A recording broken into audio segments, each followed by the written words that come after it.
En ce temps-là, les bergers se hâtèrent d'aller à Bethléem et ils découvrirent Marie et Joseph avec le nouveau-né couché dans la mangeoire. Après avoir vu, ils racontèrent ce qui leur avait été annoncé au sujet de cet enfant. Et tous ceux qui entendirent s'étonnaient de ce que leur racontaient les bergers. Marie, cependant, retenait tous ces événements et les méditait dans son cœur. Les bergers repartirent, ils glorifiaient Dieu et louaient Dieu pour tout ce qu'ils avaient entendu et vu, selon ce qui leur avait été annoncé. Quand fut arrivé le 8e jour, celui de la circoncision, l'enfant reçut le nom de Jésus, le nom que l'ange lui avait donné avant sa conception. Acclamons la parole de Dieu. Louange à toi, Seigneur Jésus.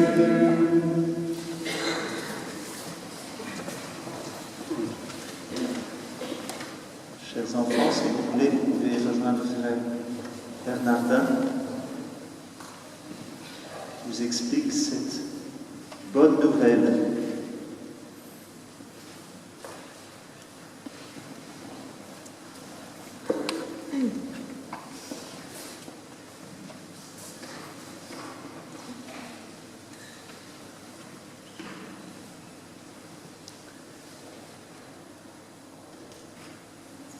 Frères et sœurs, quel autre vœu vous exprimez en ces débuts d'année que d'utiliser les paroles du livre des Nombres que nous avons entendues? Que le Seigneur vous bénisse et vous garde, que le Seigneur fasse briller sur vous son visage, qu'il vous prenne en grâce, que le Seigneur tourne vers vous son visage et qu'il vous apporte la paix. Vraiment, recevons ces paroles et ces bons vœux que le bon Dieu nous fait, parce qu'il veut faire briller sur nous son visage et nous donner sa paix.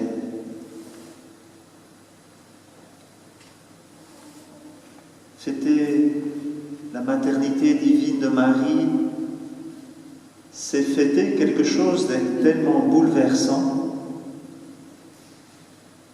Et c'est ce que le Concile d'Éphèse, au 5e siècle, en 432, a précisé. On ne se rend pas très bien compte, puisqu'on est du 21e siècle, comment on en est arrivé à dire que Marie était la mère de Dieu. Il faut savoir qu'avant de proclamer ce dogme, a été proclamé que Jésus, il est pleinement homme et pleinement Dieu. Il a fallu que nous recevions le credo à travers le concile de Nicée, où nous avons compris comme Église et comme humanité que celui qui s'était fait chair en Jésus, c'était vraiment Dieu, mais il était à la fois pleinement homme. Et c'est le Concile d'Éphèse qui va dire, en fait, ce Fils de Dieu qui s'est incarné en Marie, il est pleinement Dieu, il est pleinement homme, et c'est pour cela qu'on peut dire que la Vierge Marie est la mère de Dieu. Mais il y a eu des querelles, on appelle ça les querelles christologiques, à travers lesquelles on a dû combattre contre tout plein de hérétiques qui pensaient autrement et qui voulaient expliciter les mystères du Christ différemment. Ou qu'il soit que homme, qu'il soit, mais jamais homme et Dieu, pleinement homme et pleinement Dieu. Et donc, recevons aujourd'hui comme un fruit de l'histoire, mais aussi comme fruit de toute une recherche humaine, c'est quand même impressionnant que Dieu ait attendu que ce soit les hommes qui proclament Marie, Mère de Dieu. Il y avait déjà la piété populaire avant le Concile qui voulait qu'on proclame Marie, Mère de Dieu, mais il a fallu que les théologiens s'y penchent et proclament officiellement elle est vraiment Mère de Dieu. Comme quoi nous avons une dignité dans notre recherche humaine que nous ne pouvons jamais oublier. Tout n'est pas donné dans l'Écriture, mais Dieu fait confiance à la tradition, Dieu fait confiance aux hommes et à la recherche des hommes. Et cela nous montre davantage notre responsabilité d'êtres humains à aller au bout des dons que Dieu fait à l'humanité. Entre autres, à son intelligence, à son cœur. Et aujourd'hui, recevons donc cette grande lumière qui nous vient de Dieu et qui nous est transmise à travers l'Église dans laquelle nous sommes nés, baptisés. Nous sommes enracinés dans cette grande tradition, dans ce grand peuple qui porte cette immense dignité. Cette immense dignité parce que Dieu s'est fait chair et il a éclairé la création d'une lumière nouvelle. Chaque fois que je prie devant cette icône que les frères byzantins et orthodoxes utilisent, un peu moins les latins, je suis impressionné par la place que prend le mystère de l'incarnation. C'est que quand Dieu se fait chair, quand Dieu se fait homme, mais il change d'une certaine manière la nature humaine, il élève la nature humaine. Et cette nature humaine est élevée d'une manière unique dans le mystère de Marie. Et c'est pour ça que la Vierge Marie est si grandement représentée comme au cœur un tout petit Jésus et une grande Vierge Marie. C'est le mystère de l'incarnation qui s'accomplit en elle. Dieu a voulu habiter notre terre et il a voulu habiter notre terre à travers une femme, la Vierge Marie, l'Immaculée Conception. Et cela veut dire que notre terre s'est éclairée d'une lumière nouvelle et que tout ce qui appartient à notre terre,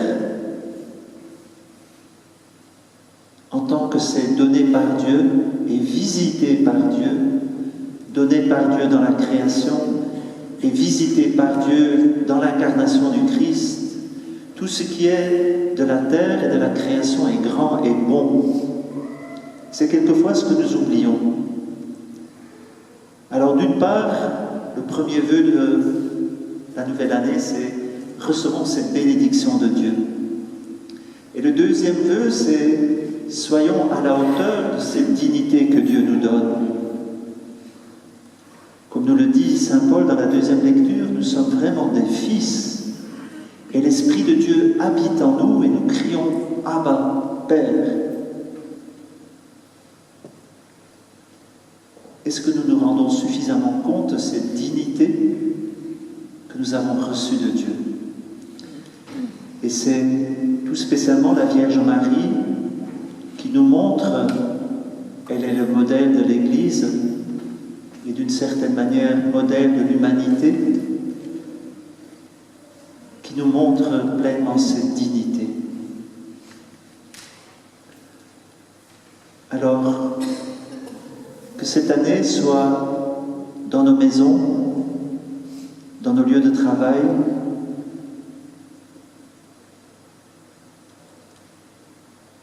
dans nos foyers, dans nos communautés, une année où nous vivions à la hauteur de ce mystère, comme la Vierge Marie a vécu à la hauteur du mystère de Dieu, que nous aussi nous puissions davantage entrer dans ce regard que Dieu a sur nous.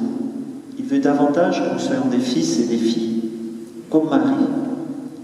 Alors recevons Marie aujourd'hui comme cette mère, la mère de Dieu, mais aussi cette mère de l'Église qui nous enfante à la vie. Le pape a demandé, depuis plusieurs années déjà que le 1er janvier soit cette journée pour la paix. Et dans le message que le pape François nous délivre pour la journée de la paix, il nous demande que nous regardions et que nous vivions la paix au sens politique. Il nous demande de cultiver la paix avec soi-même, en refusant l'intransigeance, la colère et l'impatience. Et comme le conseillait, dit-il, saint François de Sales, en exerçant un peu de douceur avec soi-même, afin d'offrir un peu de douceur aux autres. Il nous exhorte à la paix avec l'autre, le proche, l'ami, l'étranger, le pauvre, le souffrant. En osant la rencontre et en écoutant le message qu'elle porte avec elle. C'est-à-dire osant la rencontre avec l'ami, l'étranger, le pauvre et le souffrant, pour que cette rencontre